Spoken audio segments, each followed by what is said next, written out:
My friends, it is so good to be speaking at conference in person again, rather than just virtually. Getting to hug friends and colleagues is so much better. Our political family, Scotland's biggest party by far, is back together again, and that feels great.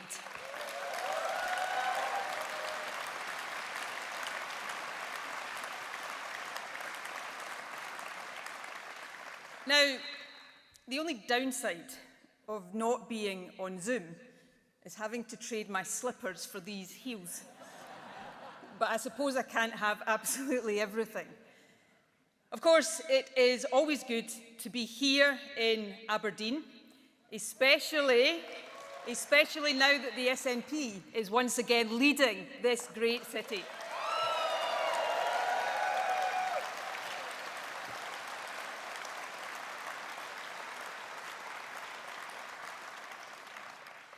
Aberdeen and the North East is at the heart of our just transition to a net zero future.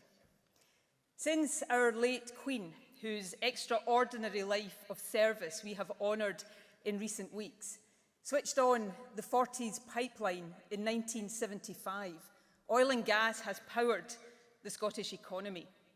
Her late Majesty back then inaugurated the oil and gas age. As we move now, in so many ways, into a new era, we have a duty to repay all those who work in that industry. A duty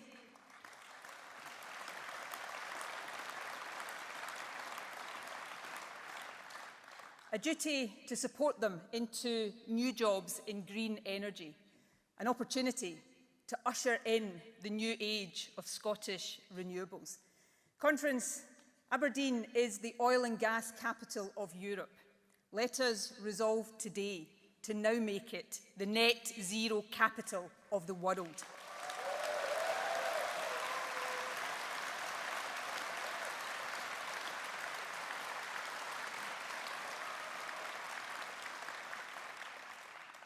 That ambition led us to establish the £500 million Just Transition Fund for this region. Today, I can announce the first 22 projects have just been awarded funding of more than £50 million.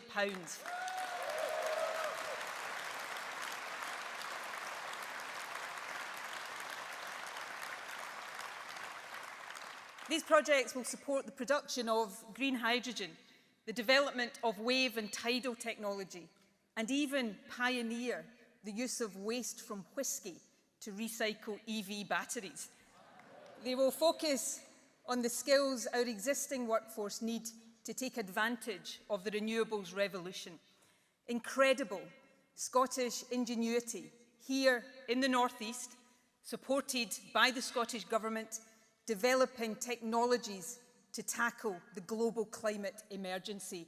It is exciting, inspiring stuff, and it is a shining example of what a Scottish Government can do when the powers lie in our hands.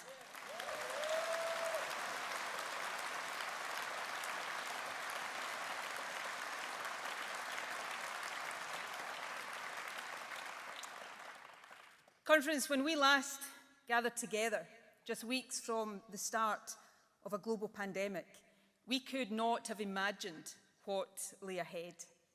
Thankfully, COVID no longer dominates the news or our thoughts quite as much as it did. But the virus still poses a risk, especially as we approach winter. So before I go any further today, a plea. If you are eligible, get your booster jab. Vaccination is just as important now as it was last winter. If you don't do it for yourself, though you really should, do it for those more vulnerable than you. And please do it for the National Health Service. We owe the NHS and all who work in it a massive debt of gratitude.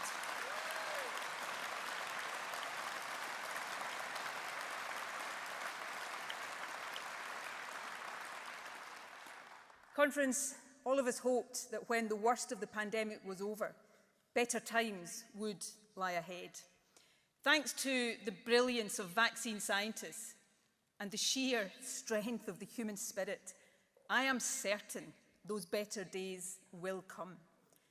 But in the midst of a cost of living crisis, it won't surprise you to hear me talk today about the challenges we face and about the massive responsibility of me and my government to help you through it. As we navigate these stormy waters, Scotland needs a steady and compassionate hand on the tiller. Conference, that is what our Scottish Government provides.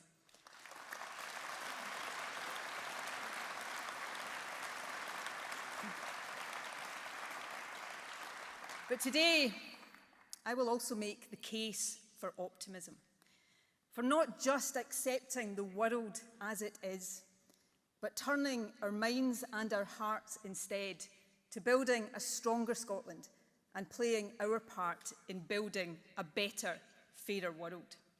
The optimism that a better world is possible is inspired for me by the bravery of those who endure the toughest of times, and at home by the knowledge that this beautiful, magnificent country of ours is bursting with talent, creativity, and ingenuity.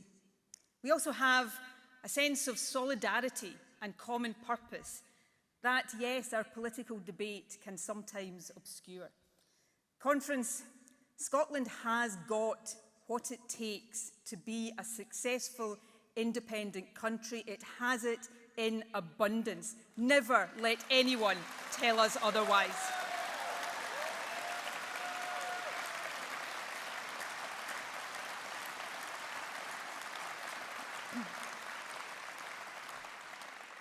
Of course, at this moment, across the world, that better future can be hard to see, eclipsed as it is by significant and profound challenges.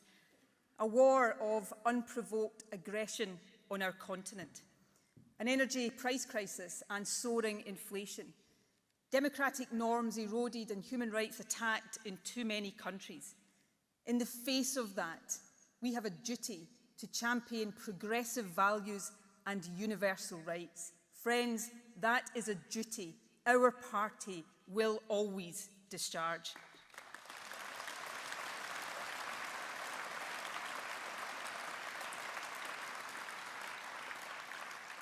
But in the UK, we have a Westminster government intent on taking us down a different path. The current Home Secretary, speaking at the Conservative Party conference, said this about asylum seekers. And even as I quote her, I struggle to comprehend that she actually said these words. But here they are. I would love to be having a front page of the Telegraph with a plane taking off to Rwanda. That's my dream. It's my obsession.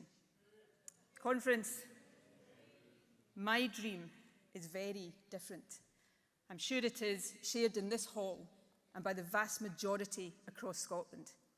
My dream is that we live in a world where those fleeing violence and oppression are shown compassion and treated like human beings, not shown the door and bundled onto planes like unwanted cargo.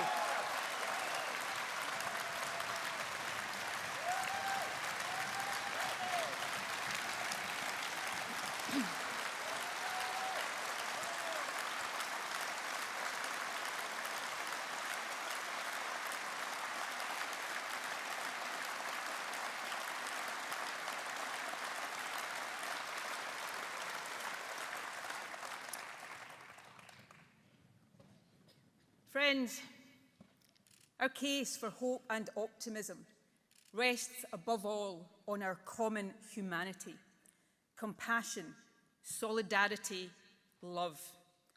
These values sustained us in the darkest days of the pandemic. They must drive us forward now. Those fighting across the globe for democracy, equality, and human dignity must hear that they are not alone. So let the message go out from us To everyone across the world standing up against tyranny and oppression, we stand with you.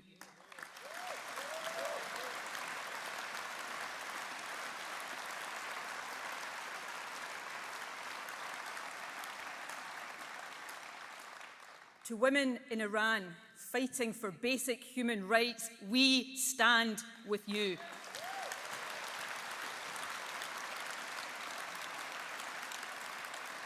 To girls in Afghanistan demanding the right to go to school, we stand with you.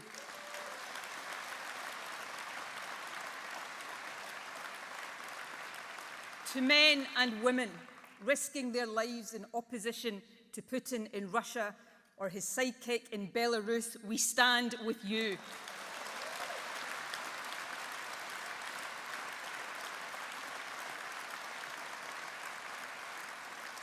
And to the people of Ukraine fighting for your very existence, we stand with you.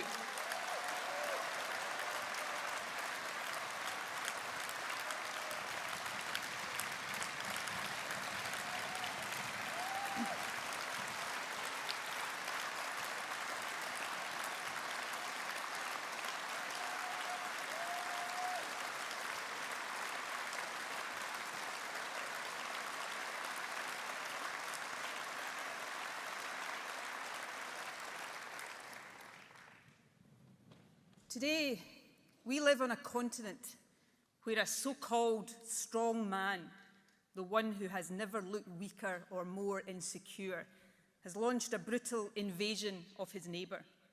That should be unimaginable in 21st century Europe. But for the people of Ukraine, it is all too real. Every day, there are atrocities and killings. Today, the capital Kyiv and cities across the country are under renewed bombardment. Despicable war crimes have been committed. And Conference, let us be clear. These are war crimes for which Vladimir Putin must be held to account.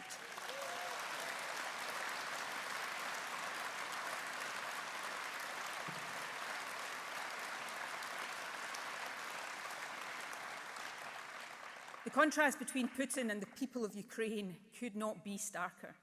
From President Zelensky to the sacrifice of ordinary citizens, personified here on Saturday by our guest, Lesia Vasylenko, we have seen incredible bravery and extraordinary determination. Ukraine, you are an inspiration to the world, and we will always stand with you.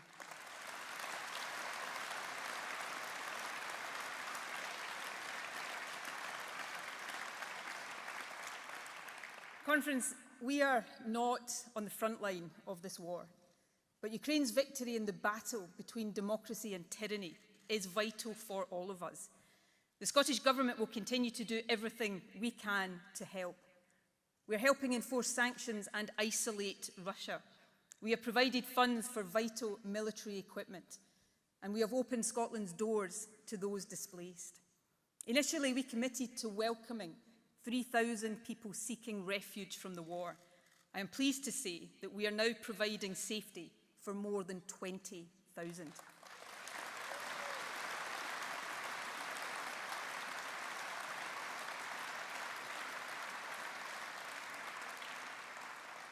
To each and every one, our hearts go out to you. We know you yearn to go home, but for as long as you need a place of sanctuary, be in no doubt, you have a home here in Scotland.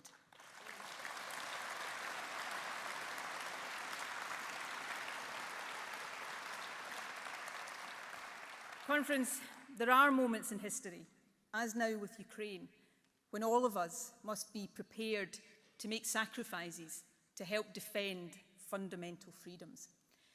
But when global turbulence strikes, national governments have a duty to act in ways that mitigate rather than exacerbate the impacts on their own populations.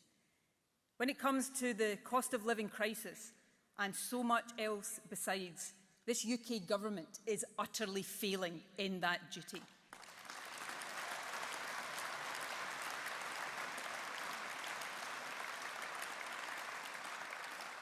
Each and every day, its actions are making matters worse. We last gathered together as a party in October 2019. Back then, the Tories had just elected a new leader. Westminster was in meltdown. A new Prime Minister was driving through a disastrous policy agenda despite warnings of its dire economic impact. And here we are, all over again. Another spin on the Tory misery-go-round.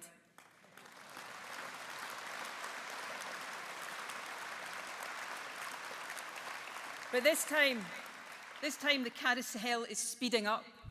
It took the Tories 3 long years, to realise that Boris Johnson was a disaster. With Liz Truss, it took them just 3 weeks.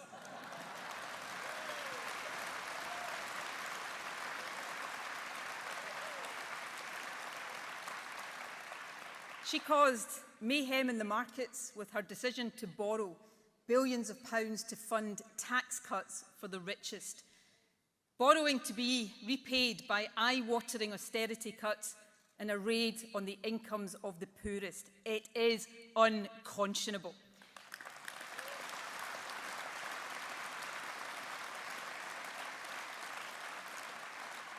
The Prime Minister's justification is that she is going for growth. Conference, let me tell you what kind of growth that will be. Growth in the gap between rich and poor, growth in the rates of poverty, growth in the pressure on our NHS and other public services, and without any doubt, growth in the deep disgust that the public feel for all of it.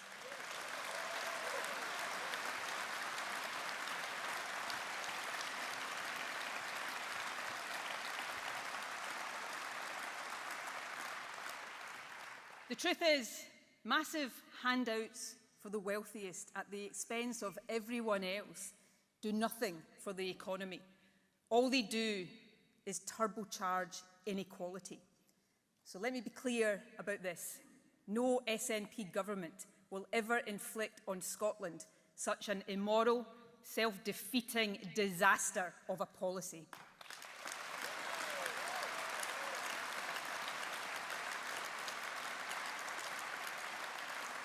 Instead, we will continue to use our powers and resources to help those most in need, and not as an act of charity, but in our collective interest. Conference, here is what I stand for, what we stand for.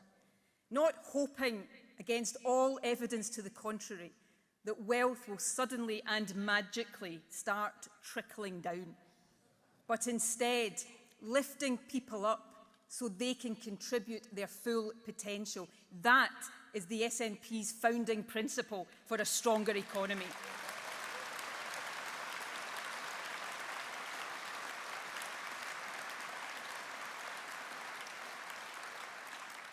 I am proud of the work the Scottish Government is doing to tackle child poverty.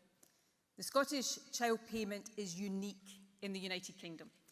It is paid to eligible families with children up to age 6. It started at £10 per week. At conference last year, I announced we would double it to 20.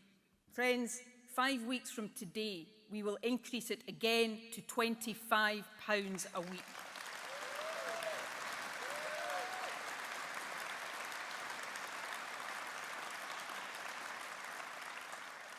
Vital financial help for more than 100,000 children delivered in time for Christmas.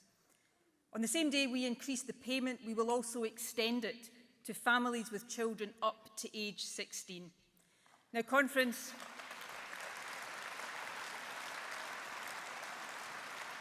I know I'm a bit biased, but I think that's a sign of a government with the right priorities.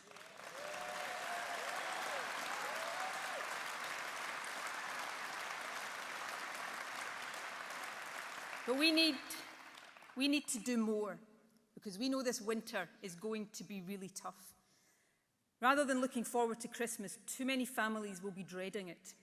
Dreading it because they don't know if they can afford to heat their homes or even pay for food. As part of our help to the poorest families over the past year, we have made quarterly bridging payments of £130. These have gone to children and young people in receipt of free school meals but who don't qualify for the child payment. Today, I can announce that the final instalment, ahead of the extension of the child payment and due in the next few weeks, will not be £130. We will double it to £260.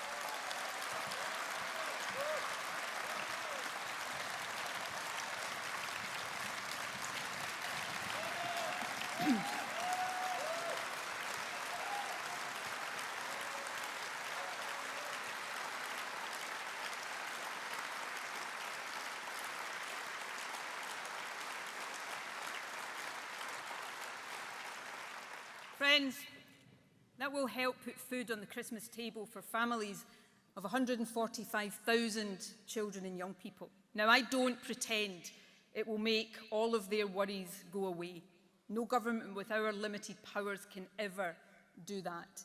But I do hope this investment of almost £20 million will bring a bit of Christmas cheer to those who need it most.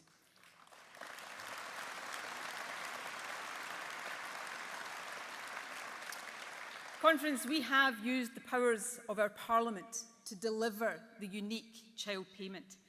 Last Thursday, we took further action to help combat the cost of living crisis. The Scottish Government's emergency bill to protect tenants was passed by Parliament. The result, a rent freeze in operation in Scotland over the winter until at least the end of March next year.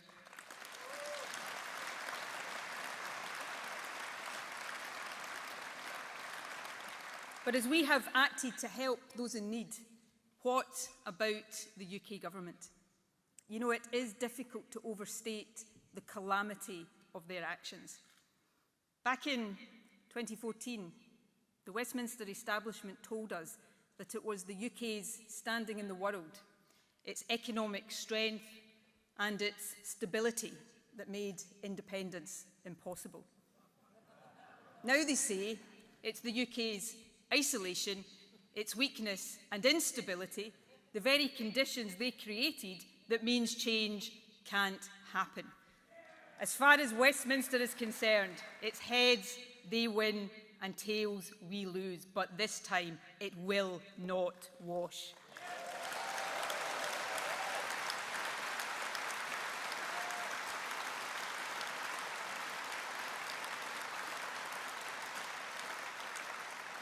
Because what that is delivering for Scotland is this: Brexit, more austerity, homeowners facing real hardship, and hundreds of thousands in poverty. Conference, that is not strength and stability, it is chaos and catastrophe.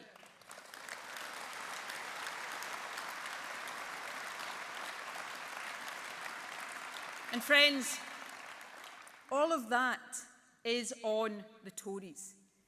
But we should remember that their ability to do it has too often been aided and abetted by Labour.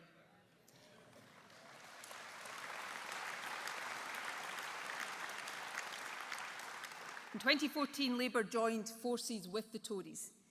They said then that Westminster Tory government was better for Scotland than self-government, and incredibly, they're doing it all over again.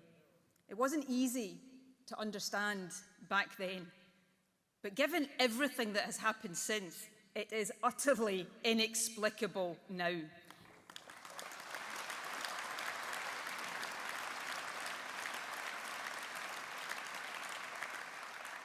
Take Brexit, imposed on Scotland against our will and doing real lasting damage to our interests, our economy and our young people. Labour is now just as committed to Brexit, a hard Brexit, as the Tories. You know, at least the Tories believe in it. Labour doesn't. Yet rather than make the principled argument, which they could actually now win in England, they cower away from it. They abandon all principle for fear of upsetting the apple cart. Bluntly, they are willing to chuck Scotland under Boris Johnson's Brexit bus to get the keys to Downing Street. Friends,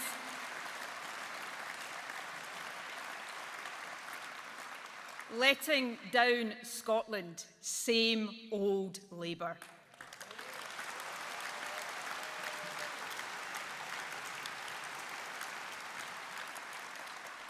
For Scotland, there is a fundamental democratic issue here, and it has real-life consequences.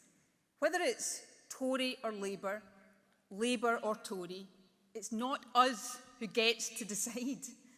Our votes don't determine who gets to occupy number 10. For Scotland, the problem is not just which party is in power at Westminster. The problem is Westminster.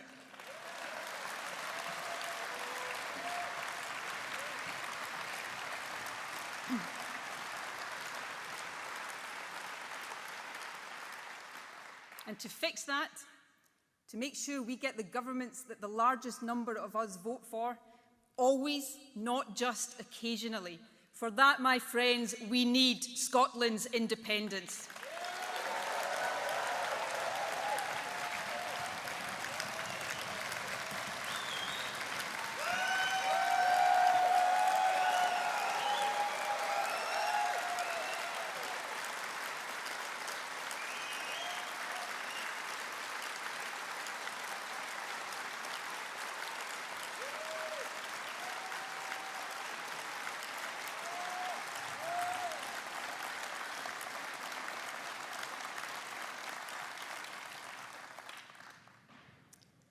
Independence is not a panacea for any nation, but it is about hope for a better future. We all want Scotland to be a country in which no child goes to bed hungry, a place where everyone can afford to heat their home, where our vast energy resources benefit all who live here and help save the planet. None of that should be radical, but it must be the foundation of everything we aspire to.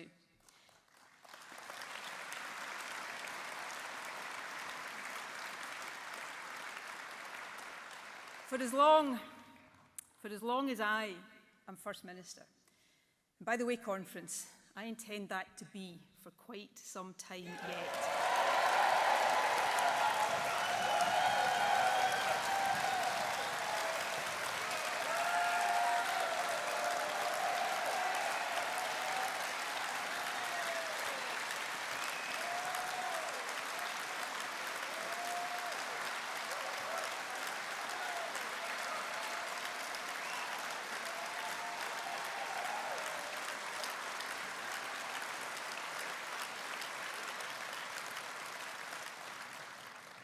My job, our job, is not done.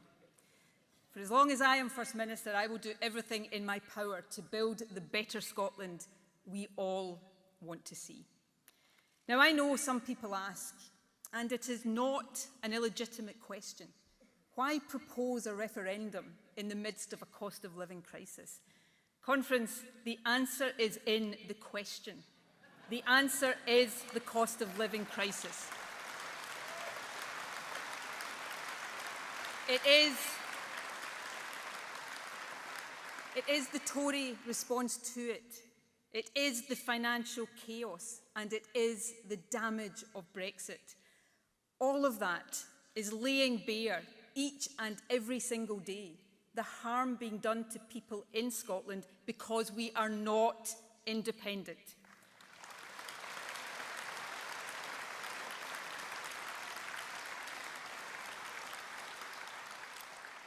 Now, over the next 2 days, the Supreme Court will consider whether the current law allows the Scottish Parliament to legislate for an advisory referendum. If Westminster had any respect at all for Scottish democracy, this court hearing would not be necessary.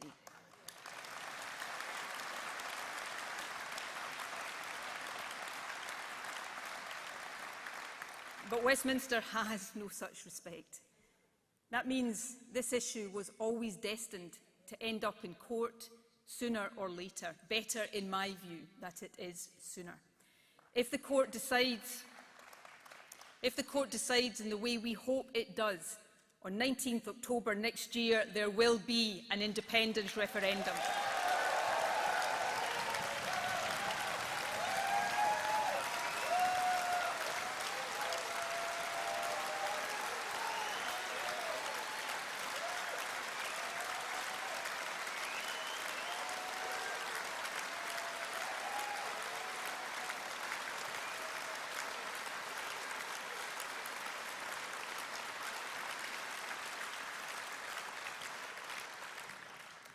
And if the court doesn't decide that way, well, first and obviously, we will respect that judgment. We believe in the rule of law.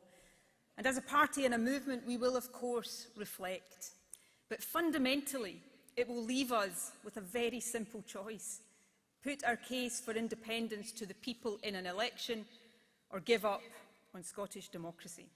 Conference, I don't know about you. Actually, I suspect I do know about you. But I will never, ever give up on Scottish democracy.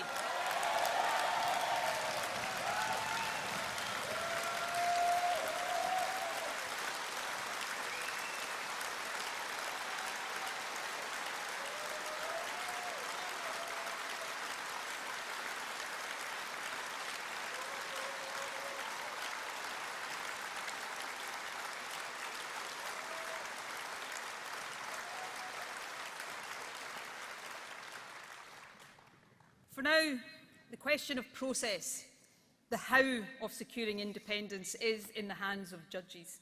But it is for us to crack on with answering the question, why? Polls last week show that support for independence is rising. But remember, polls are just momentary snapshots in time. They go up and they go down. Much more significant are the findings of the latest British Social Attitude Survey. 10 years ago, support for independence was at 23%. 5 years ago, 45%. Now, in that gold standard measure of public opinion, support for independence stands at 52%.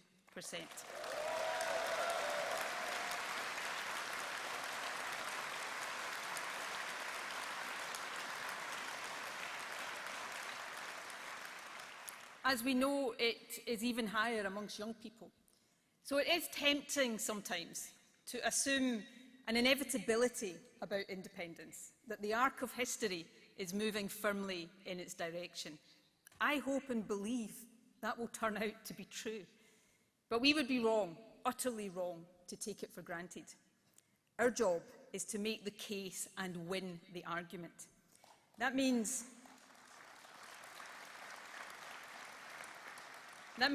not just talking to ourselves, but reaching out to others not yet persuaded. I remember in the 2014 campaign speaking at a public meeting in Leith. It was jam-packed, so busy in fact that the organisers asked those who had already decided to vote yes to leave, so that those still undecided could hear the arguments.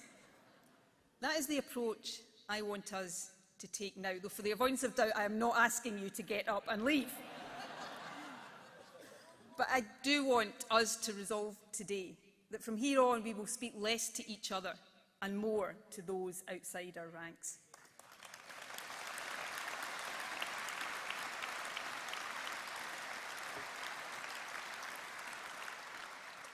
I know that some watching at home right now will never be persuaded to vote yes. You oppose independence as strongly and from as much principle as we support it. I respect that. That is democracy. And please remember, whatever happens in future, Scotland belongs to you as much as it does to us. Scotland belongs to all of us.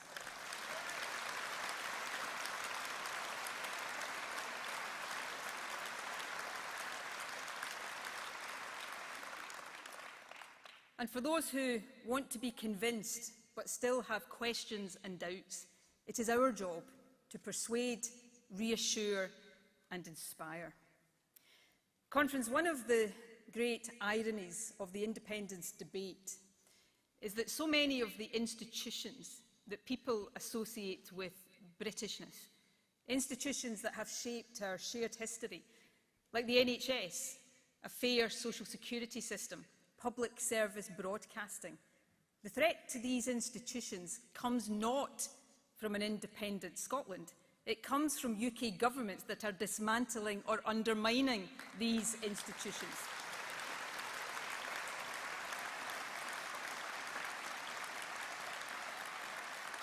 With independence, we can do more to protect them. Let's take one of those institutions, our most precious public service. The NHS is under enormous pressure right now. It delivers outstanding care within waiting time targets for the vast majority of those who need it.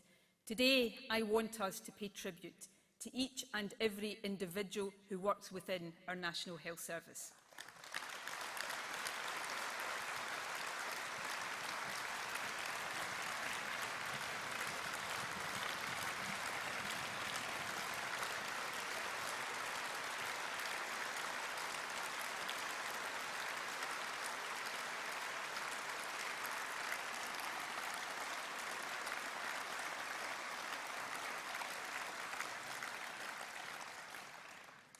But the pressures on the NHS mean that despite their dedication, too many people are waiting too long. That is why we are delivering record investment, and it is why we are doing everything we can to give our NHS workers a fair pay rise, because conference, few in our society deserve it more than they do.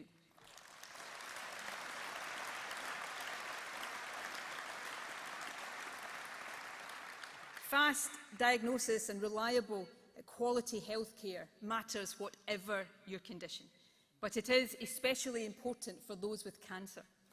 The best chance of surviving cancer remains early detection and treatment. Over the past year, we have established 3 new fast-track cancer diagnostic centres in Ayrshire and Arran, Dumfries and Galloway and Fife. They have already supported hundreds of patients. More than 1 in 7 were found to have cancer, and around half of them were from the poorest parts of our country. So these centres are helping tackle health inequality too. Conference fast-track cancer diagnosis centres work.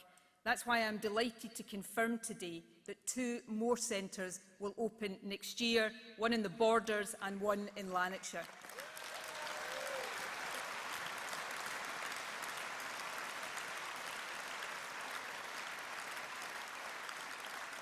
And by the end of this Parliament, there will be a fast-track cancer diagnosis centre in every health board in Scotland.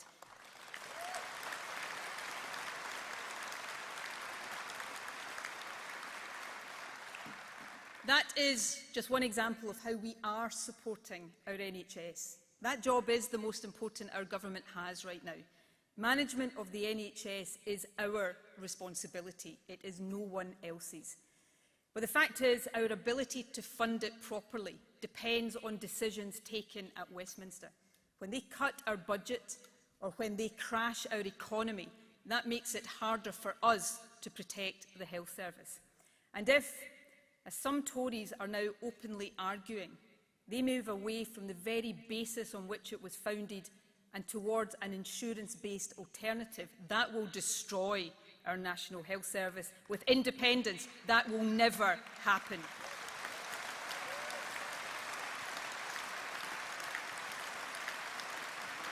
We will always protect its founding principles. You know, with independence, we could choose to embed a universal NHS in our written constitution, a constitutional right to healthcare, free at the point of need. Conference, if the SNP is in government, that is exactly what we will do.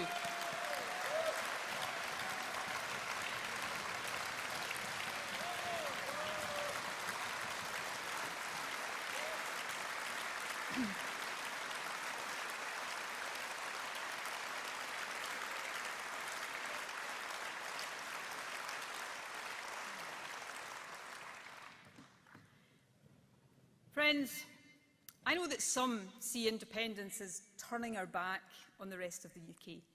It is not. It is about recasting our relationship as one of equals.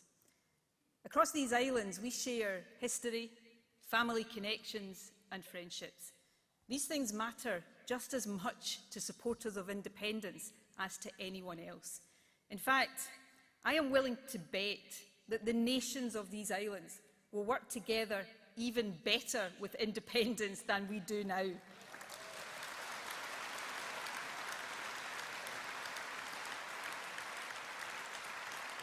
Scotland will still be a member of the British-Irish Council. The difference is that, like the Republic of Ireland now, we will be there as an independent country.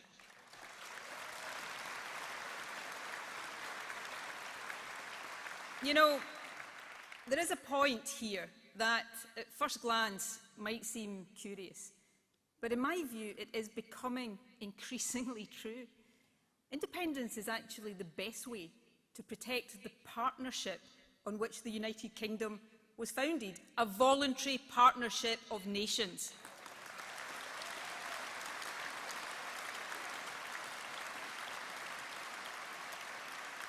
Right now, and make no mistake about this, it is an aggressive unionism that is undermining that partnership.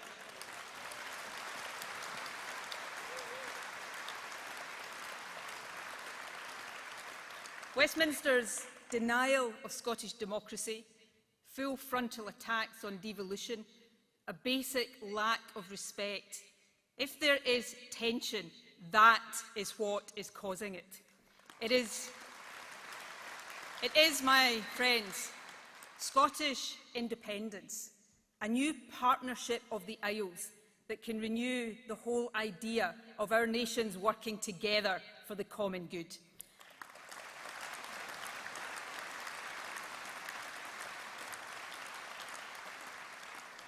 England, Scotland, Wales, the island of Ireland, we will always be the closest of friends. We will always be family. But we can achieve a better relationship, a true partnership of equals, when we win Scotland's independence.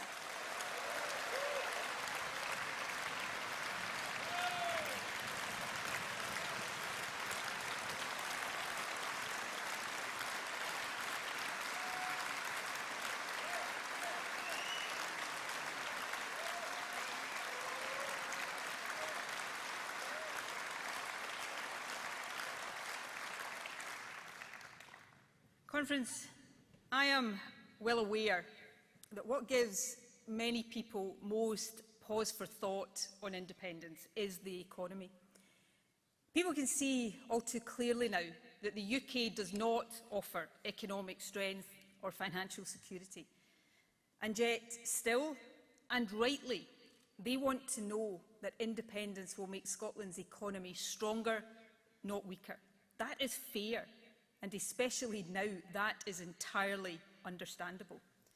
Of course, it is equally fair to point out that so much of the uncertainty and crisis we face is not because of independence, it is the opposite. Once again, it is because we are not independent. Conference. Independence is not a miracle economic cure. But let this message ring out today. We can do better than this. We can do so much better than this.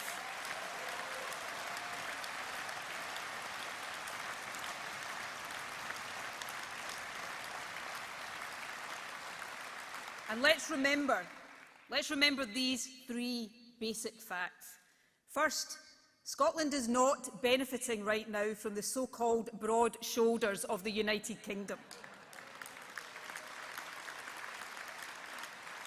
Second, and let there be no doubt about this, we have got everything it takes to be a successful, independent country.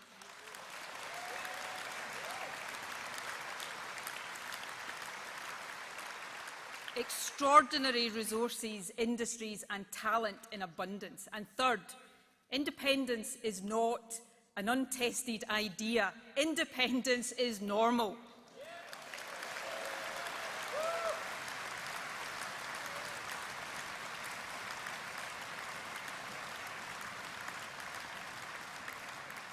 For countries of Scotland's size or even smaller, independence is an outstanding success.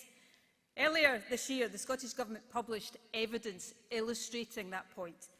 Conference, listen now to these facts and then think of the untapped potential Scotland has.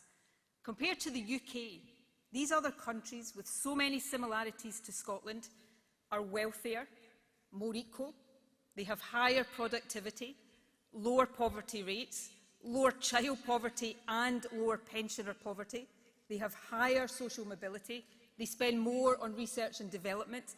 They have higher business investment. In short, these countries combine economic dynamism with social solidarity. They are amongst the most successful societies the world has ever known, and it is their success, not a failing UK economy, that Scotland must now aim to match.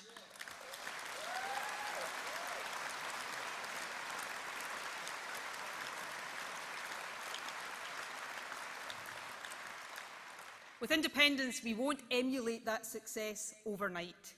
But the big, burning question is this: if all of these countries can achieve all of that, why not Scotland?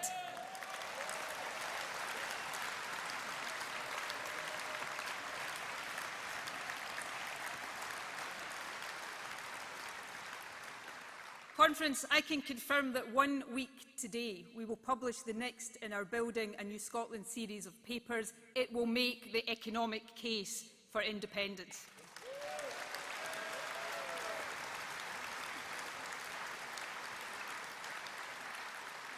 It will set out how we can build a new sustainable economy based on our massive renewable energy resources. It will show how, in an energy-rich, independent Scotland, we can deliver lower prices and stronger security of supply. And on energy, let me give this commitment. Unlike our UK counterparts, the Scottish Government will not be issuing licences for fracking.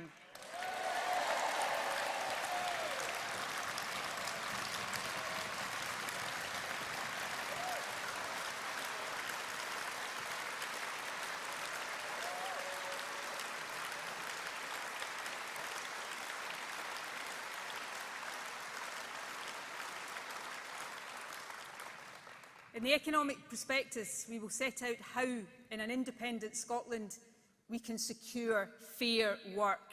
We will repeal Westminster's anti-trade union legislation.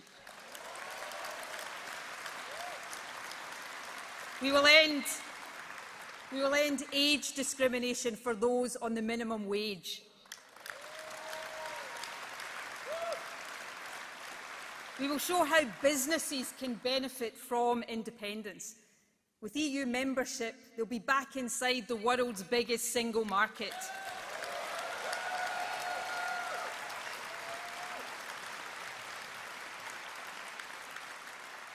With a fairer migration policy and freedom of movement restored, they will have access to workers from Europe and across the world.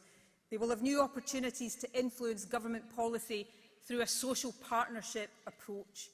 In short, we will show how we can break with the low productivity, high inequality, Brexit-based UK economy and use the full powers of independence to build an inclusive, fair, well-being economy that works for everyone. An economy that works for everyone. That is the prize of independence.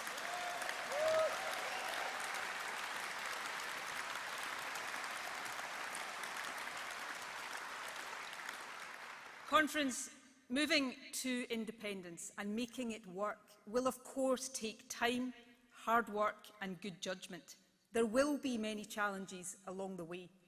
Our economic prospectus will be clear on these too.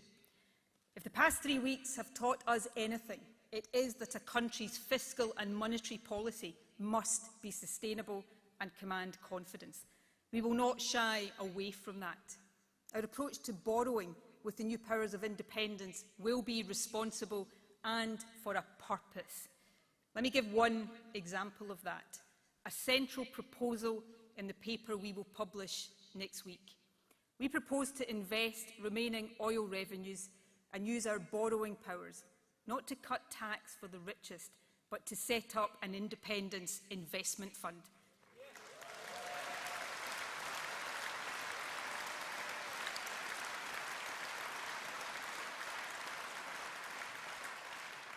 The Building a New Scotland Fund will deliver up to £20 billion of investment in the first decade of independence.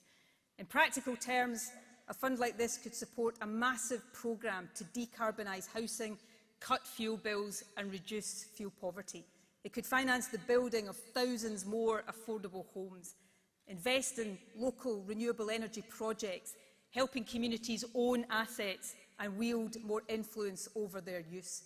It will help the transition to net zero, build resilient communities and kickstart the sustainable economic growth so important for our newly independent nation, combining Scotland's abundant resources with the powers of independence to benefit this and future generations. Conference, that is what independence is all about.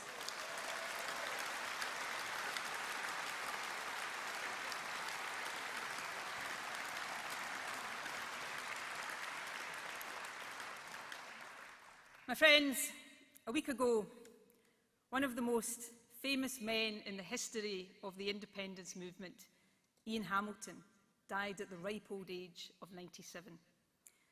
As a young man in 1950, Ian, together with Kay Matheson, Gavin Vernon and Alan Stewart, repatriated the Stone of Destiny from Westminster Abbey.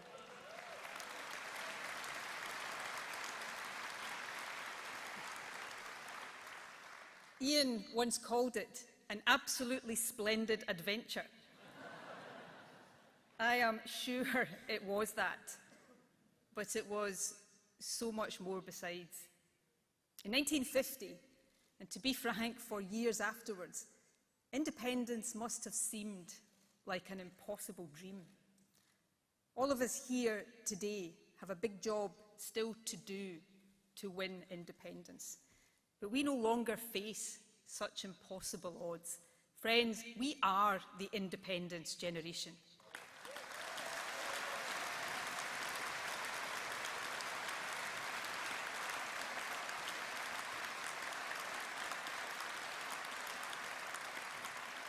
We are the inheritors of the cause kept alive by Ian Hamilton and his generation.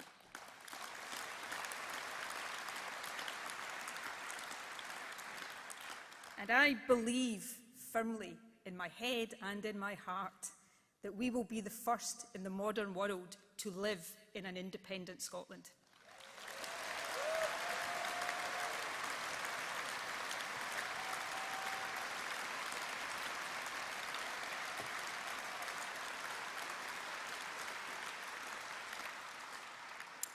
Let me tell you why I say that.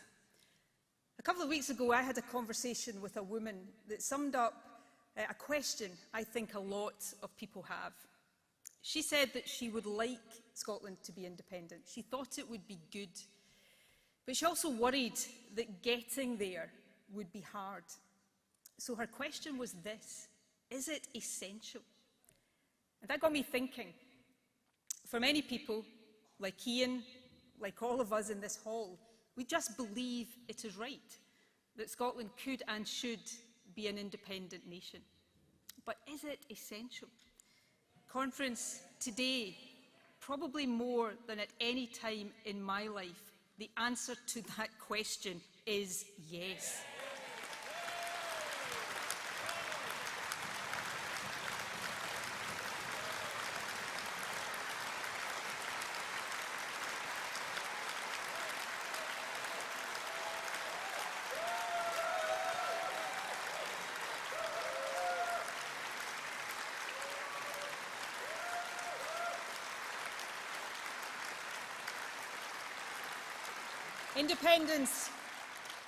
Independence is essential. It is essential to escape Westminster control and mismanagement. Essential to get the governments we vote for to properly protect our NHS. to build a new partnership of equals with the other nations on these islands. It is essential if we want to be back in the European Union.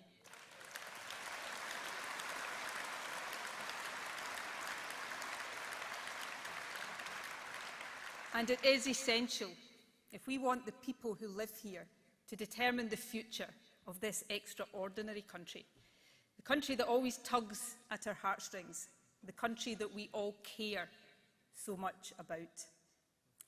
There are two things that we, the independence generation, must never, ever lose faith in. They have sustained us in good times and bad throughout all the years and decades. First is the fundamental right of the nation of Scotland to self-determination.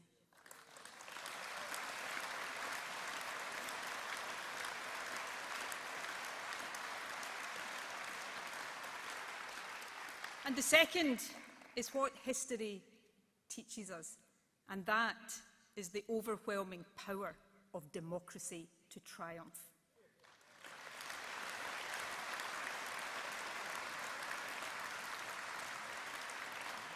My friends, the period ahead will see some of the greatest challenges our country has faced in many years, but a great opportunity is also in sight.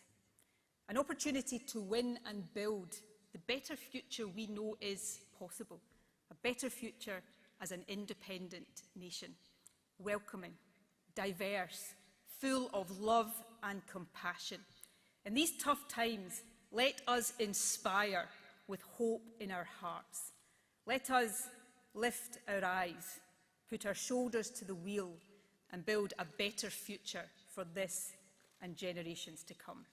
Friends, with optimism, confidence and determination, we can now finish the job, and we will. Thank you.